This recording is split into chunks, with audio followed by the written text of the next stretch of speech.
Hello, my name is Tiffany Chang, and this is Conductor as CEO, where I take ideas from other industries and share how we can apply them as arts leaders.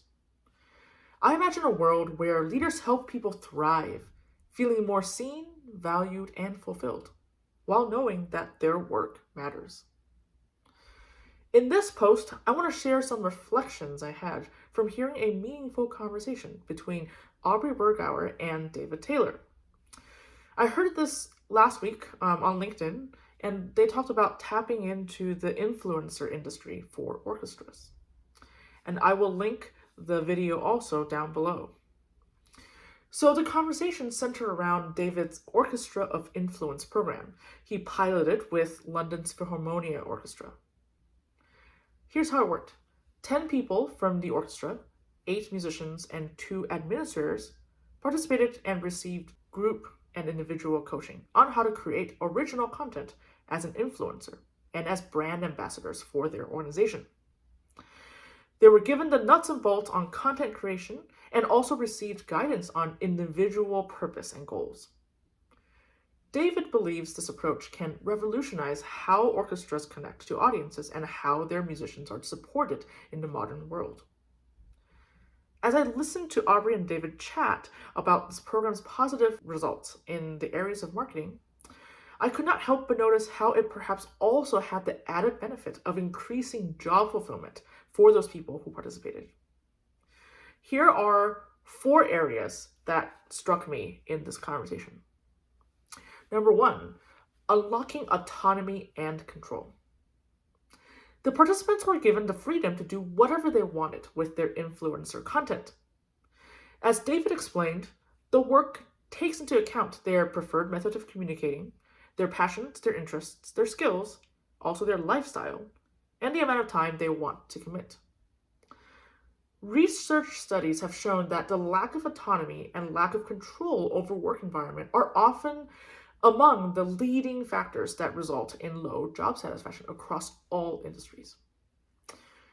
So engaging people in this kind of influencer activity begins to actually address both of those factors. It's difficult to imagine how we may design game-changing autonomy in the typical orchestra rehearsal, and one that would dramatically increase job satisfaction. The nature of the orchestral work doesn't lend itself well to attempts to increase autonomy or flexibility in the work environment, even the most valiant efforts. It's just hard to imagine how musicians may really be able to choose when and how they do their work to fit individual needs while having an orchestra still function like an orchestra getting work done. Aubrey and David's conversation made me think maybe the outlet for autonomy and control over the workplace exists elsewhere. Maybe it's not turning the rehearsal space on its head, though we can still try to innovate in that regard. Perhaps it's finding the ancillary avenues that complement the onstage work that could actually unlock the degree of autonomy and control people need in order to feel fulfilled.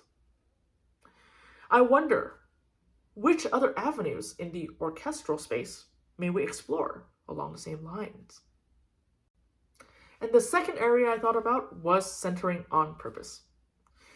It was affirming to me to see that David's influencer program was grounded in conversations about individual purpose and goals. I'm such an advocate for doing this work to uncover a musician's why. When people have a better grasp on why they're doing it, they feel a personal stake in its follow-through and outcome. Now, they don't need to have a 100% clear why, but having had one conversation about it through this program is probably one more than most musicians ever had in their education and training combined. With purpose, the participants are intrinsically motivated and not by monetary incentives. In fact, this program actually had no monetary incentive. And when clarity of purpose works in tandem with increased autonomy and flexibility in how the work is done, the kind of work generated can be highly powerful, innovative, and indeed influential. For example, I wonder what innovations in outreach we could achieve when we mindfully connect our people's passions with the passions of the audience. What if we had outreach events where we set up booths not to try out instruments like an instrument petting zoo, but to hear musicians share their passion projects, music or otherwise. What different kinds of audience engagement might result? And how might the musicians feel differently about this thing called outreach? Furthermore, imagine how this individual influence on a target audience could be maximized if we were to intentionally overlap and align the organization's purpose and goals with those of the individuals. This is an example of the human magic Hubert Joly talks about in how he led the Best Buy turnaround as its CEO. And now the third area I thought about was focusing on the people. Hubert Joly also advocates for companies to have 3 incentives in this order of importance: people, business, and finances. Excellence in the development and fulfillment of employees, the people, will lead to the loyal customers buying again and again, better business, which will then lead to making more money, finances. He says making money is an outcome, but it is not the ultimate goal. David framed his program's work as an investment in the orchestra's people and the organization. This framing may not yield immediate financial gains, but it will build a foundation for prosperity in business that will ensure healthy finances. I think we can all think about how we can shift away from our traditional thinking of what investment means to embrace this kind of reframing. And hearing this thread of focusing on the people in this conversation between Aubrey and David made me think about the idea of talent brand, which I just wrote about a couple weeks ago. Supporting musicians to be publicly seen for who they are as individuals and what they care about is in fact a strategy to cultivate and operationalize a talent brand. This is more genuine and attractive to our audiences than having all outward marketing fit into a cookie-cutter employer brand designated by a select few. David adds that participants in the program are, in essence, building relationships at scale, which they are doing offline anyway. They are representing the orchestra outside the orchestra. Now, this comment immediately reminds me so much of Krulok's law from the military, which states that the future of an organization is in the hands of the privates in the field, not the generals back home. In other words, the closer you are to the front lines, like these musicians, the more power you have over the brand and the customer experience. So it would be a shame to not capitalize on that with the talent brand we all have in our orchestras. And finally, the fourth area I thought about as a result of this conversation was giving room for psychological safety. David shared that in his program, 75% is about how do you feel. A large percentage of the conversations grappled with anxieties and self-promotion. It revealed shared fears and uncovered why resistance exists in using social media. This is challenging work because vulnerability, along with awareness of our feelings and reactions, are not part of the typical musician's training. We have been modeled to shy away from it and be tough. We measure achievement through compliance in highly structured environments that favor conformity in our society, our schools, and our jobs. We are constantly thinking what we should do to be more correct, what we should do to please an authority figure, and what we should do to just keep our jobs.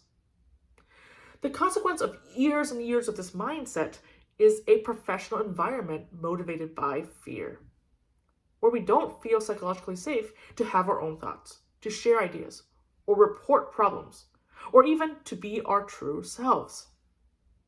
All this stifles creativity. In fact, it goes way back. Research has found that teachers in grades 1 through 5 actually don't like creative students, and they're not even aware of that bias.